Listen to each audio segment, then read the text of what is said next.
Pessoal, a energia nuclear é a nossa primeira fonte de energia não renovável, beleza? Cuidado, não renovável não significa que essa fonte seja poluente, tá? Significa que ela não consegue se regenerar depois de usada. Lembra lá do primeiro slide? Então, cuidado para você não confundir com isso, ok? Bom, a energia nuclear ela é obtida a partir de elementos como urânio e o tório, que são os principais elementos utilizados, né? São elementos radioativos que vão vão passar por um processo de fissão nuclear. Então, fissão nuclear, quando você já teve aula de química sobre isso, será? Não sei, não lembro em que ano dá isso na química. Mas a fissão nuclear é quando você tem a quebra do núcleo do átomo, que ele vai gerando a radioatividade vai gerando segmentos de partículas, né, que vão se dividindo, né, em várias quebras do núcleo desses átomos. Quando há essa quebra, quando há essa fissão desses átomos, você acaba liberando uma radioatividade que vai ser aí emitida algum tipo de energia, tá? Pois bem, coisas pra gente falar dessa energia nuclear. Principais produtores no mundo são os países europeus. Por quê? A fonte nuclear ela é gerada em laboratório, né? Em usinas nucleares. Ela é algo que ela é manipulada. Ela não é como as outras fontes de energia que a gente estava falando, que você necessita uma matéria-prima natural, né? A água a gente consegue achar em determinados lugares do mundo. Você não consegue produzir artificialmente ainda, né? A mesma coisa o mar, a mesma coisa o sol. Vão ter regiões do mundo, óbvio, todo mundo tem acesso ao sol, mas a gente sabe que dependendo do ano, da época do ano, dependendo da posição em que a Terra está perante o sol, né, nos movimentos que ela realiza, você vai ter áreas que vão ter maior incidência solar do que outras. E aqui na questão nuclear isso não existe, né?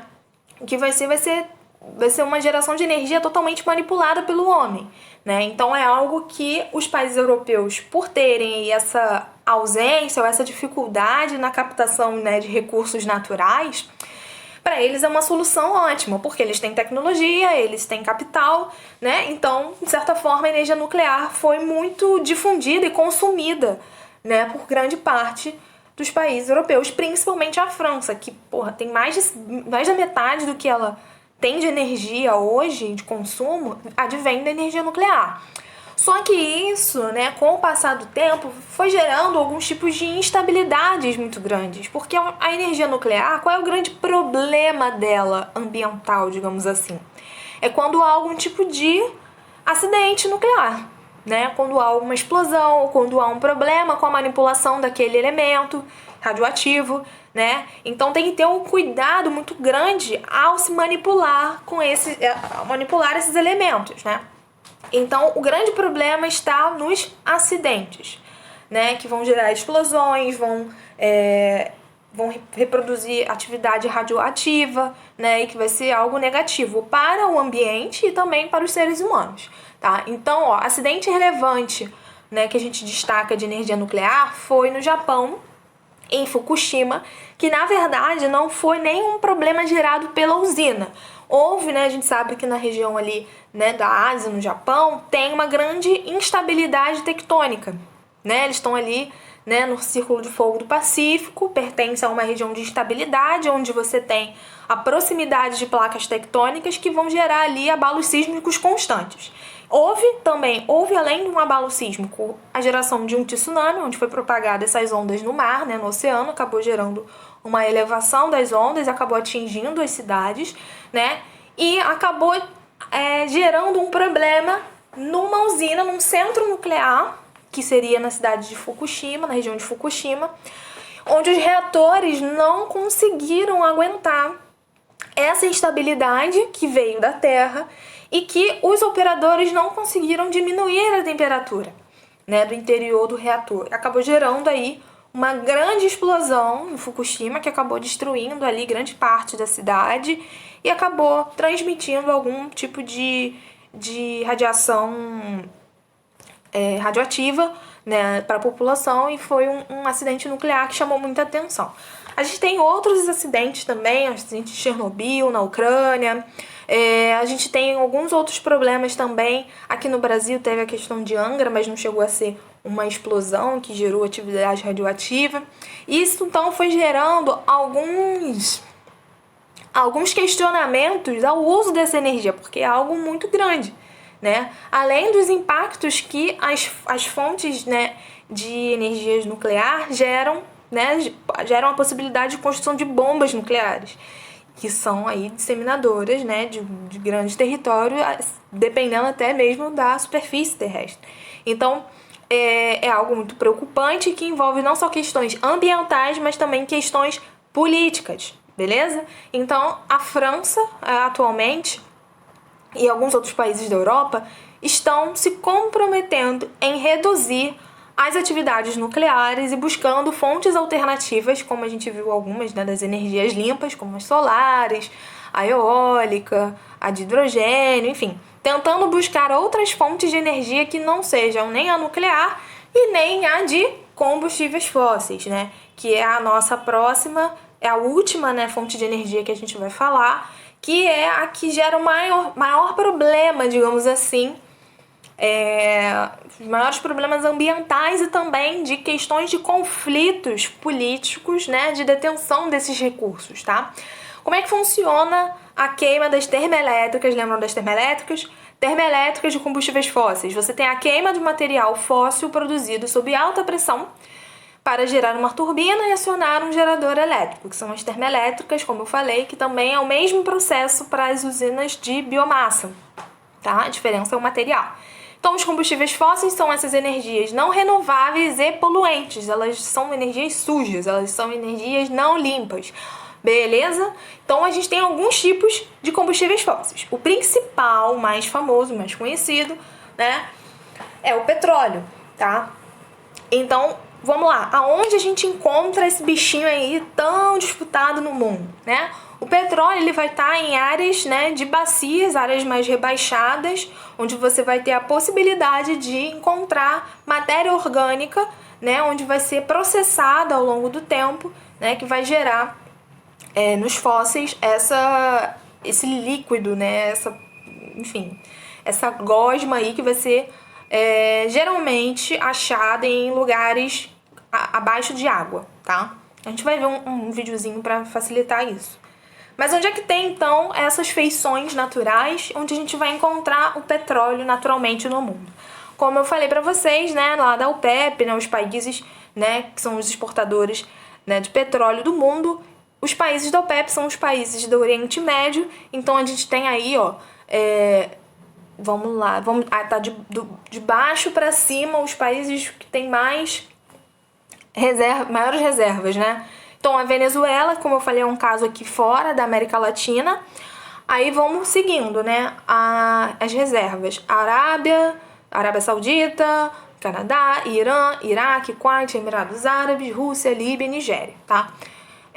Bom, petróleo e derivados. Pois bem, além de gerar gasolina, que é o que a gente mais usa, né, nos combustíveis nos veículos, né, para se locomover, outros produtos derivados do petróleo também podem ser gerados através, né, da captura dele, da manipulação dele, que é a parafina, o GLP, produtos para asfalto, nafta petroquímica, querosene, solventes, óleos combustíveis, óleos lubrificantes, óleo diesel e combustíveis de aviação, tá? Então, a partir do petróleo você tem um monte de produto que pode ser gerado, né, e que geralmente vai gerar de fácil acesso e fácil uso por parte, né, da população, da sociedade. Então, isso vai gerar um consumo muito grande e vai acabar gerando uma demanda maior. Ou seja, se tem uma demanda maior, muita gente vai querer comprar. Então, você vai ter aí um grande processo de exportação envolvido nessa matéria-prima. E aí, isso acabou gerando, né, essa disputa de venda, né, dos barris de petróleo, acabou gerando, nos anos 60, a Organização dos Países Exportadores de Petróleo, que se chama OPEP, muito famosa e muito difundida, formada basicamente pelos países do Oriente Médio, como a Arábia Saudita, que é uma das maiores detentoras, como a gente viu aqui, né, de reservas de petróleo. Ela é a grande líder formadora do grupo e outros países ali da Península Arábica também vão estar junto com ela. A África e a América do Sul, a Venezuela. como eu falei. Então eles vão se juntar para combinar os preços dos barris de petróleo e serem os maiores detentores das fontes, né? Tentando barrar os grandes países capitalistas, né, que detêm aí grande hegemonia mundial na história do mundo, que seriam os Estados Unidos e alguns países europeus, tá? Então essa disputa, ela se inicia nesse contexto, num contexto também de Guerra Fria, que vai se acumulando em diferentes guerras e, enfim, conflitos que vão se perdurar até os dias atuais, tá? Mas, como eu falei, a aula de hoje não é sobre conflitos do Oriente Médio, conflitos sobre o petróleo. É só a gente falar das fontes mesmo de energia, tá? Outro tipo de combustível fóssil importante é o gás natural, também é uma fonte de combustíveis fósseis, também vai ser uma energia que vai gerar processos aí de poluição, de poluentes, né? E ela não vai se regenerar. Onde a gente tem gás natural? As maiores jazidas se encontram no norte da África e da Rússia. A Rússia é uma das maiores exportadoras de gás natural do mundo. Possui baixo impacto ambiental, exceto em caso de explosão, tá? Na hora de você fazer a captura do gás natural, você acaba gerando a possibilidade de explosões, né? E aí é um gás, ele se dissipa rápido e pode gerar algum tipo de problema, algum tipo de impacto. Tranquilo? E o gás, ele também tende a ser um pouco mais barato do que a gasolina, né? Do que o petróleo. Carvão mineral também é um combustível fóssil, também vai se precisar, né, realizar uma queima para gerar a energia dele, então isso também vai gerar poluentes. A ação de processos bioquímicos transformaram massa morta em carvão, levando a diferentes estágios de carbonização. Né? Lembrando que o carvão mineral, ele vai ser a primeira fonte de energia que vai revolucionar as indústrias, né? A primeira revolução industrial, ela acontece quando se tem a descoberta do carvão mineral, né? Das bacias carboníferas na Inglaterra, tá? Além do gás carbônico, a queima do carvão mineral lança no ar também o gás metano e outras substâncias tóxicas. Contribui para a poluição do ar, água e solo e cria chuvas ácidas e intensifica o efeito estufa, tá? Então, quanto mais gases poluentes sendo emitidos na superfície para a atmosfera, mais gases vão ficar retidos no efeito estufa, na camada do efeito estufa, e então você acaba aí contribuindo para o aumento, né, da temperatura da Terra, que vai ocasionar o fenômeno do aquecimento global, tá? Então, os combustíveis fósseis são os principais contribuidores para o aquecimento global, beleza? Bom, o último elemento de combustíveis fósseis que também está super em alta nos Estados Unidos, inclusive, é a questão da contribuição do xisto betuminoso. O xisto, ele é como se fosse um petróleo. Ele também é descoberto no mesmo local, na mesma região onde você faz a extração de petróleo, né, dos poços de petróleo.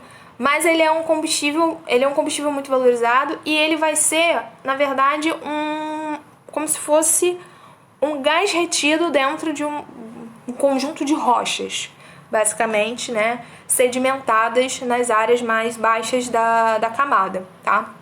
Então, ó, esse exemplo aqui da exploração do gás xisto, como se fosse a exploração, né, do petróleo.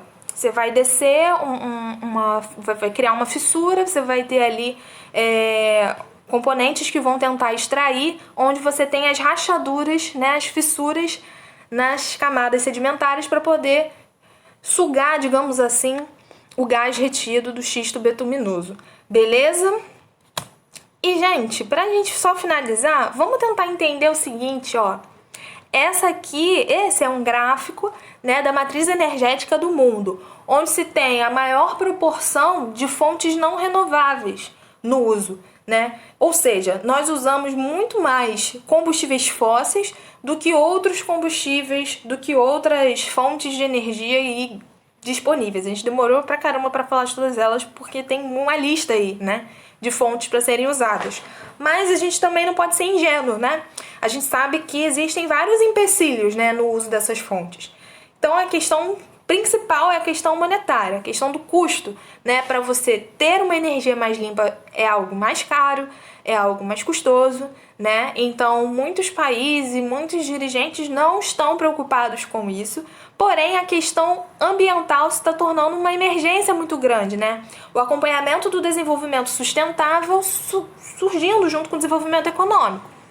Então, para que se tenha desenvolvimento sustentável, né, sem gerar impactos muito agravantes, né, para a Terra, as fontes renováveis são as mais recomendáveis, tá? E aí a gente percebe que na proporção mundial, a gente tem aí uma porcentagem muito pequena, 12,7% das fontes de energia são as fontes renováveis, são, enfim, as fontes mais consideradas mais limpas. Então, no mundo a gente tem essa característica. Como a gente falou, né, no Brasil a gente vai ter uma maior proporção para usina hidrelétrica, coisa que aqui no mundo é 2%. Do Brasil a gente vai ter a maior parte do uso da energia hidrelétrica, também do uso do petróleo importado, né? E aí a gente vai ter uma matriz um pouco mais diversificada, né, usando um pouquinho de cada uma das outras energias limpas, tá? E outro destaque também para as biomassa, beleza? Gente, eu vou finalizar a aula aqui por aqui, tá? Falei muito, cansa muito falar, né, de fonte de energia. E eu vou deixar no último vídeo um vídeo falando sobre a origem do petróleo, tá? Então, depois desse vídeo eu não vou falar mais nada. Se você quiser, você dá um play aí depois e você dá uma olhada nesse vídeo sobre a origem do petróleo, que eu vou deixar um trechinho solto que vai ser legal pra você ver. Beleza? Tranquilo? É isso, gente. Espero que tenha ajudado vocês, tá? E nas próximas aulas a gente vai fazer uma revisão sobre esse tema, né? Trazendo exercícios pra gente conversar um pouquinho mais sobre esse assunto. Beleza? Pessoal, um grande beijo e até a próxima aula.